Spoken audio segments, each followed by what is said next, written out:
Mark, what stood out about the offensive execution today? Just the balance and the way that you were able to generate points.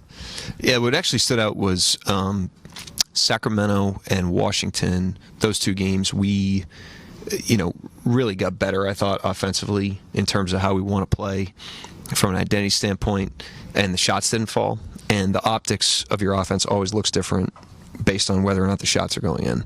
And I thought the team showed great maturity because we weren't making a ton of shots early in the season, but we just continued to improve the things that generate good shots. And tonight we got good shots again, as we have the last two games, and they fell. So to me, it was more about the persistence that we've shown, through a rough shooting stretch, more so than how we played tonight in a vacuum.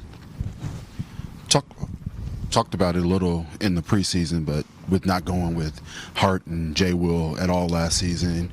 You guys dealt with injuries last year. Obviously, both of those guys dealt with injury, but it would seem like you would still use those two. But was there something that they did this summer together that you felt like you can use those two together? It just seemed like they had really good chemistry tonight. Yeah, I think Jay Will's shooting and skill gives you the option to do that. He's also improved defensively to a point where it's broadened the range of matchups he can take. And there's certain situations where we think that's advantageous. Tonight was one of them, and we think there's others. So it's just another option for us. It's another tool that we're trying to develop at appropriate times during the season. Tonight felt like an appropriate time. Seemed like you guys were really operating in that free throw line extended area. Was that something that you guys saw in film watching them that you could take advantage of, or was just the way the game went tonight? It's the way the game went. We mixed our looks.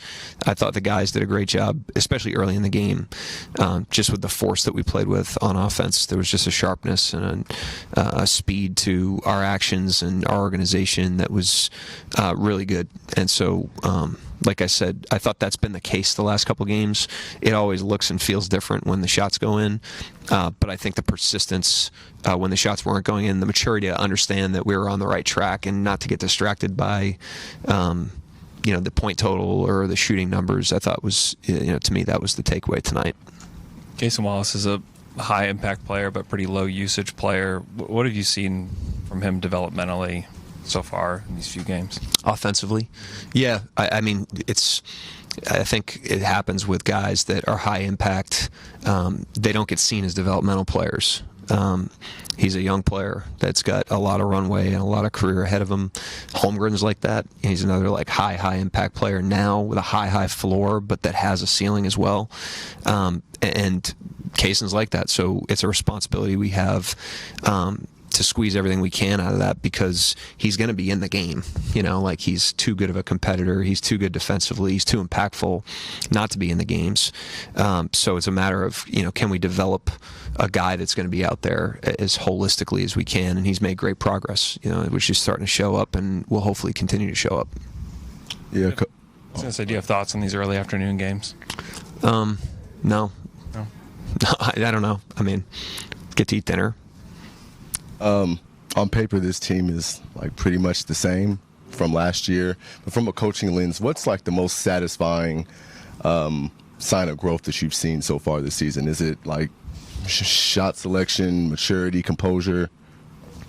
I just think it has not been smooth sailing through the first 7 games. We've played a lot of close games that we've had to kind of grind out. We've played some games in the mud, which you have to be able to win a lot of different ways. And so embracing the game when it's a little ugly, I think, is important. We've got some injuries, and so we've had to lean on our depth and different combinations of people. And so I just think the persistence of the team, even the shooting, we've not shot the ball well until tonight. Tonight's the first night above a certain number, I'm sure. And so the persistence that the team showed in all those different situations, I think it builds a muscle, as you go through the season, and you can grow through these experiences. And the team's done a good job of that through 7 games with 75 to go. I don't know if Cason's going to lead you in steals all season, but he had 4 tonight. Is there something he's done in his game defensively where he's just anticipating more?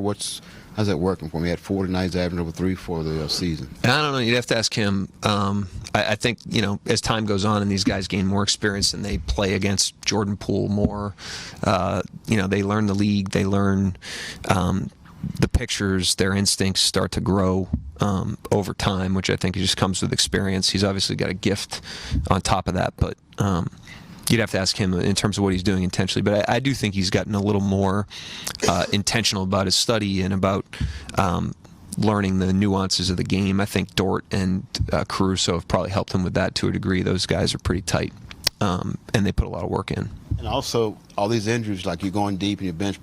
Carlson got some minutes tonight, and some guys that maybe normally wouldn't get as many minutes. How much does that help you maybe going forward down there? It helps. It's huge. It's an 82-game season and 18-man roster. And as we know, we need everybody. We believe in everybody. Everybody's on a track where they're hopefully growing and developing. BC is an unbelievable example of that. He's a guy that early on has not gotten a lot of opportunity, and he just keeps himself ready. And every single time you put that guy in the game, he's ready to play. And so it's very easy to insert him midway through the first quarter in a game because he's ready to play in every circumstance. He's going to be ready to play in that one. Related to an earlier question about sort of the double big lineups, but it's not just Jay Will, Chet, Hart. You threw Carlson out there too. Is that something that you guys came to the season wanting to do more of, or is that maybe sort of a result of some of the injuries of Dub, Kenrich, of guys who play the four more traditionally? Wanting to do more of, again, because of the skill of Jay Will and BC and Hart, with his passing and his skill level. I mean, they're all very skilled players, which would be normally the reason why you can't do that. And they're all pretty good defensively. So we're not going to force it. We're going to allow it to happen organically, but it's something, we got a list of things that we'd like to get to. And when, opportunities present themselves, we take advantage of them. You mentioned the injuries, the adversity you guys have faced. Just how much does it help to have a consistent source of production in Isaiah Hartenstein tonight?